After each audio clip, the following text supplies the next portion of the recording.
So today we're going to take a look at what it takes to put together a medium-sized big green egg.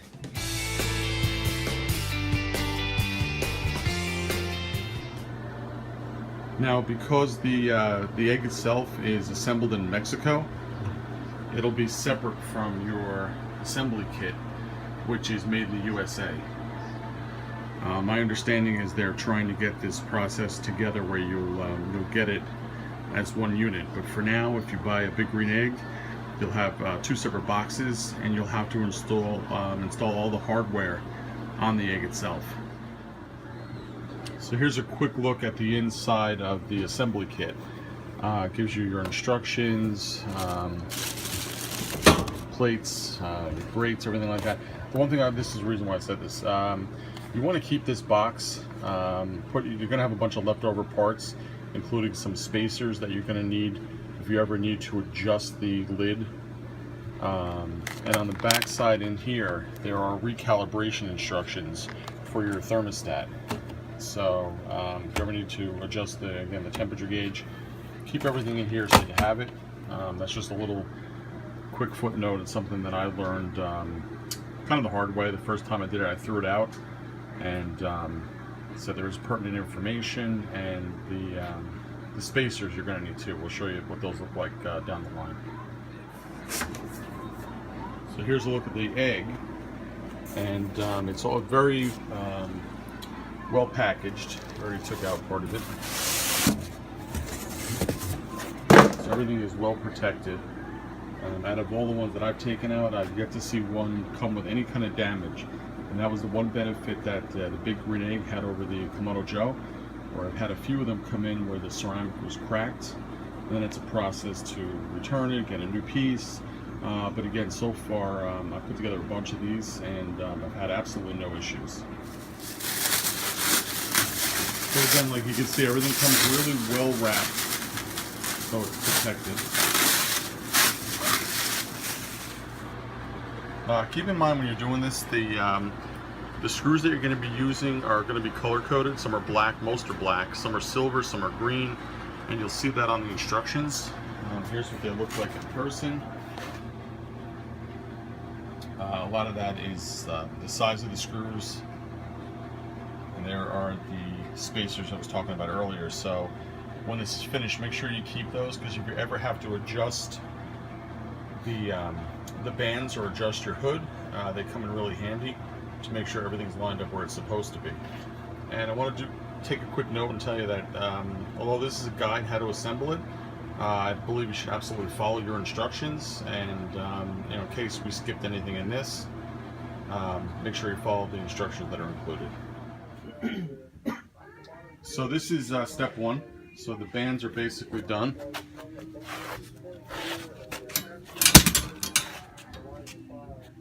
Let's see if this thing opens. Well, it's still locked shut. Oh, all right, that's fine. All right. See the different color screws that were used.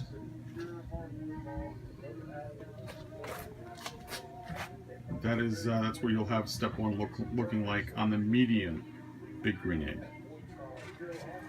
So when you're putting in your ceramics, make sure that where it says big green egg is to the back. What that does, it allows your clean out hole, she could be over a little bit, to be lined up properly, so if you need to clean the ash out, you can get to it. Okay, so the lid is installed, and here's a look at the spacers.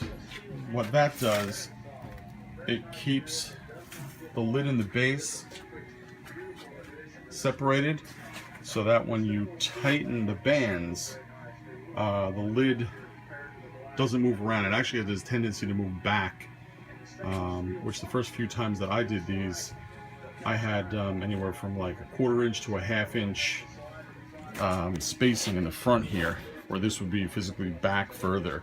And what's going to happen then is you're going to get smoke coming out of the back of your grill. You want this completely aligned perfectly so that it retains all that heat and keeps it in. So this is a look again at the spacers, the way they're supposed to be. And again, for the future, if you ever need to adjust this, You want to make sure you keep those. Now when you tighten these, the two straps, you want those bars bent in towards each other. Even if you hear a little bit of crackling coming from the porcelain, the ceramic, don't worry about it. That's absolutely fine, because these bands or that bolt will break before you practice casting. So again, you want them angled into each other so that when you lift up this top, it doesn't fall off. So that's another important step to keep in mind. Make sure you say here and here. For this grill, we are going to be using the Egg Nest, which is the stand with the casters. Because we're not using this for a tabletop or whatnot, we're going to be using this as a standalone unit. So we will be installing the nest, and in conjunction with the rest, we're going to take a look at how this goes together. So here's how your nest is going to look when you open it. This is how broken down it comes. And we're going to take a few minutes, put all this together, and then we will put our egg onto the nest. What side it goes, you know? It goes on the outside. Well, outside, but on this too. All right, so the nest is completely assembled, and it is ready to accept the egg. All right.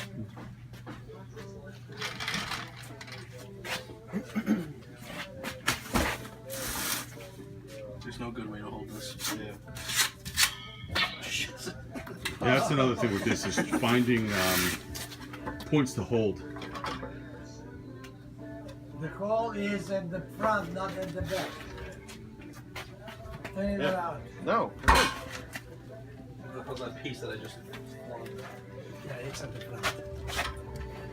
So that's it. So what you want when you're lining this up, make sure you have this bar in the back.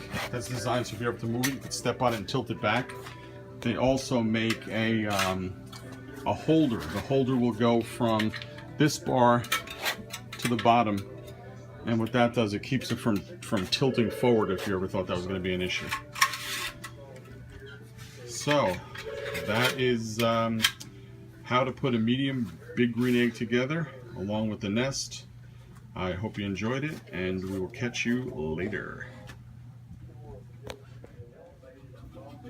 There you go. Make sure, most importantly, when you're putting these together, to have some fun. If you enjoyed the video, please take the time to like and subscribe.